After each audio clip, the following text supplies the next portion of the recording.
Right, let's start off by just saying how much Google hates me. I'm going to do a search for my video by its exact name of why feminism is poisoning atheism. And what you get as the first link You isn't know, I my frequently video, sit but here a and think mirror of about the my way things are video going and what could with be done about to make 100 things more. hits on it, which is curious, seeing as my video actually has the best part of 500,000 hits on it. And what else do you have? You've got links to my video indirectly through places like Reddit, and so forth.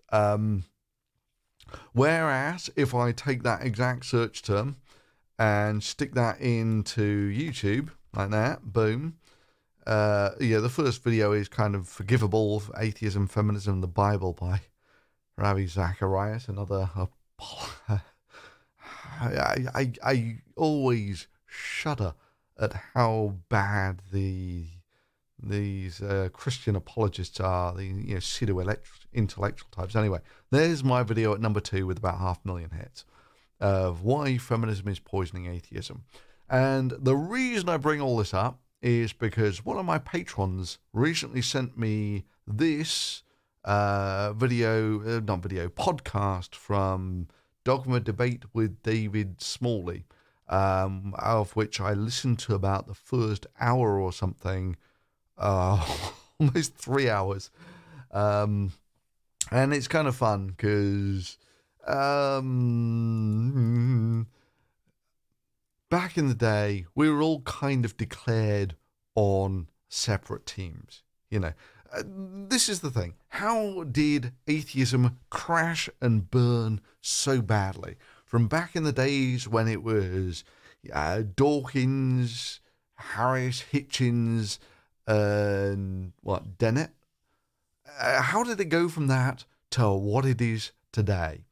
And for me, it's fairly clear where it all started to go south.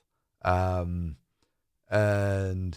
it was all about Rebecca Watson saying how someone asking her out for coffee in an elevator demonstrated how sexist the atheist community was and how they needed to do better to be less sexist. Anyway, so going back to the day, cutely enough, virtually everyone declared, speaking out against hate directed against women by David Silverman, who I should stress has now been accused of sexual harassment 3 times.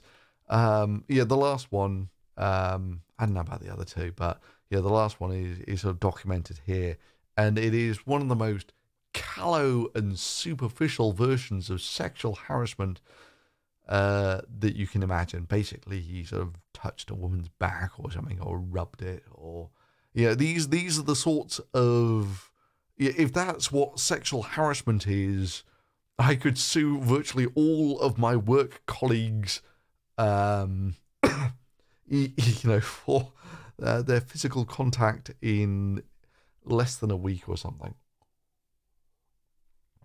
So,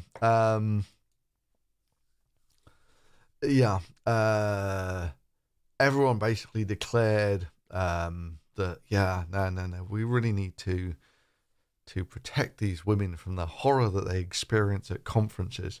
And then there were people like Richard Carrier, who was probably the most ardent pro-feminist, the sort of founder of Atheism Plus, or its main champion, or something like that, who was also accused of sexual harassment, along with people like Michael Shermer and it's also interesting that there's a sort of dominoes fall thing here, in that when Michael Shermer was accused, people like Richard Carrier were all pointing the finger saying we have to believe the women, until he got his accusation, at which point it's like, no, she's lying. And he actually went on to file $1 million lawsuit against the person who was accusing him, So much for Believe the Women. And the thing is that was submitted as a public record, and it made for hilarious reading. But this, for me, I mean, it just symbolizes why it's so difficult. Well, I mean, basically, the atheist community has so little credibility left. This is how they seem to spend most of their time. Yeah,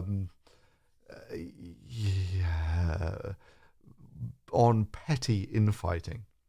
Now, I can tell you, right? Yeah, for me, I was always a bit of a fish out of water at these conferences. Partly because, I know why I'm an atheist, and I'm at universities most of the time, so there's people all around me who atheists and critical thinkers and all that sort of thing. So but for certain, a lot of the people who go to these conferences, there's almost the party atmosphere that, well, I mean, obviously you're spending all the money to go there and hang out with, other atheists and the such like.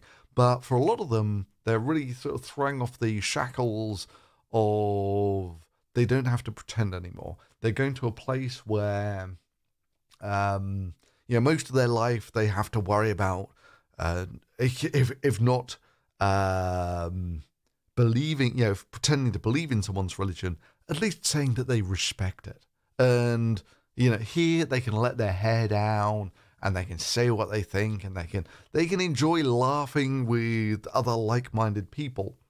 And naturally, in sort of such environments when there's lots of alcohol consumption, stuff happens between boys and girls in that sort of environment. And, especially once it comes to, speakers and the such like, that there are groupies, put simply. And not all groupies are the most balanced of people. And so, I think it was the one with Michael Shermer. Basically, you'd slept with a fan or something, and some days later it was, it wasn't panning out the way she expected, and so that became sexual harassment or something. And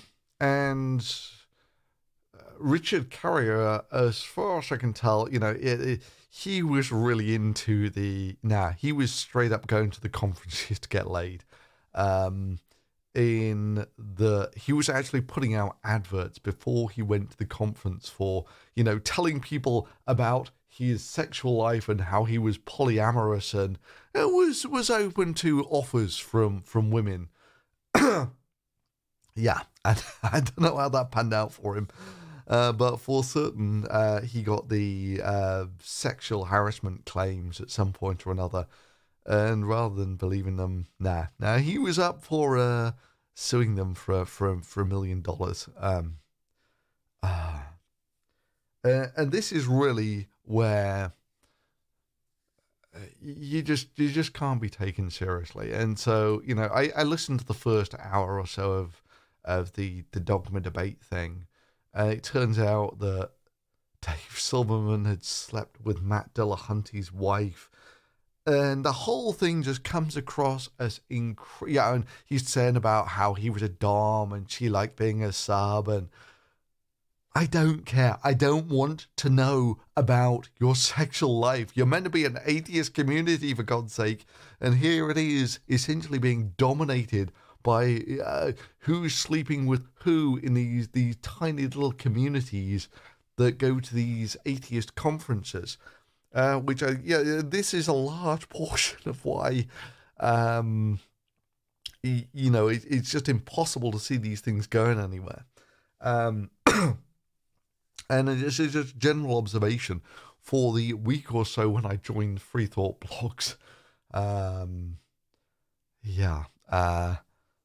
I was on this back channel, and I was there for a week, and they had this mailing list, and by the end of the week, when they kicked me out, there were something like 3,000 emails, all of the most petty infighting that you've ever seen.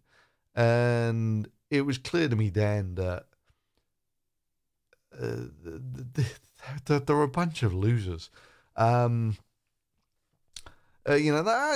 not entirely. So you get people like Michael Nugent. He was another one of these ones who was, initially very anti-me on the sort of feminism thing until, it became clear that this was, the way it was going to go was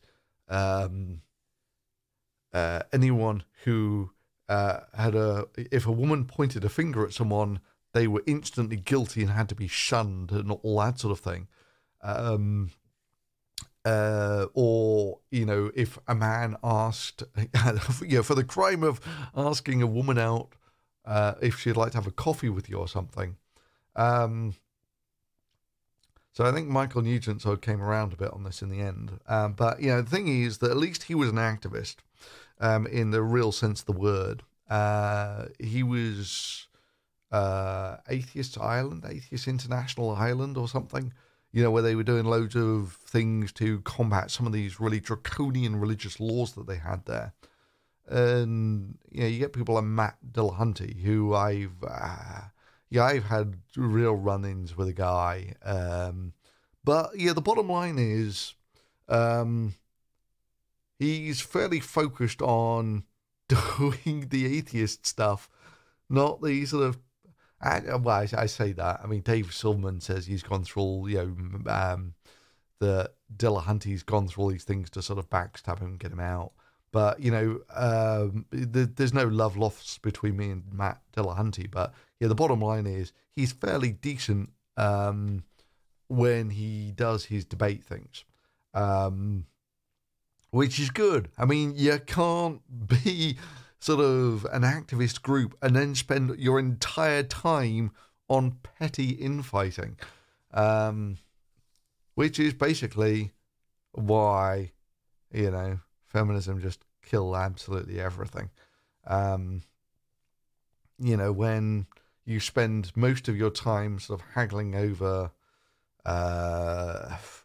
when you end up spending all of your time arguing over these rules that you have at conferences, and the rules that you have at conferences are compendiously more than you would have for, say, rules at a kindergarten or something.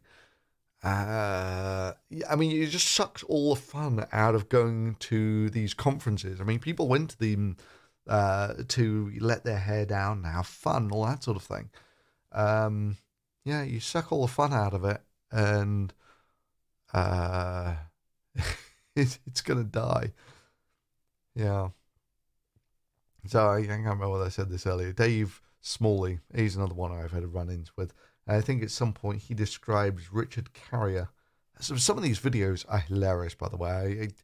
I went back and watched some of them, and it might be in this one where Dave Smalley describes Richard Carrier as one of the greatest minds in the atheist movement, which again is like, well, if that's true, we're really screwed.